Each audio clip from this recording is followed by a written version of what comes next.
How do you know if a number is divisible by 3? 342. By looking at this number, is it divisible by 3? Now, the divisibility rule of 3 says if the sum of the digits is divisible by 3, then that number is divisible by 3. So all you need to do is to quickly give a glance and add the digits together. 3 plus 4 plus 2. What does that give you? That's 9. This 9, is it divisible by 3? Yes. A number is divisible by a number if it would divide it without a remainder, right? So 9 divided by 3 is 3. So if the sum of the digits is divisible by 3, the whole number is divisible by 3. That's what it means. Let's see another example. Let's say we have 23.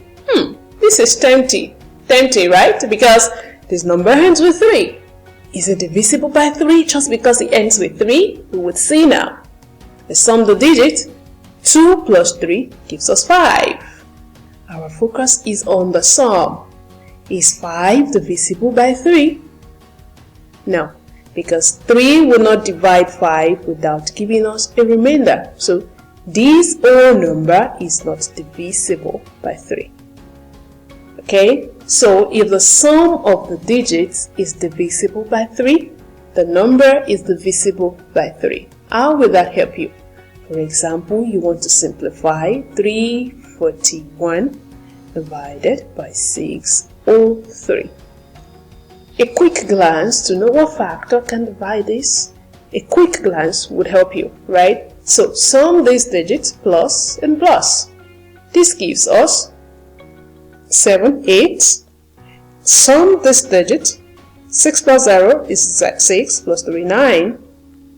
Are they both divisible by 3 so that we can use 3 as a common factor? This is divisible by 3, which means that this number is divisible by 3. However, 8 is not divisible by 3. That means this number is not divisible by 3. So, 3 cannot be a common factor. You see how that can help you? So, look at the number, add the digits together.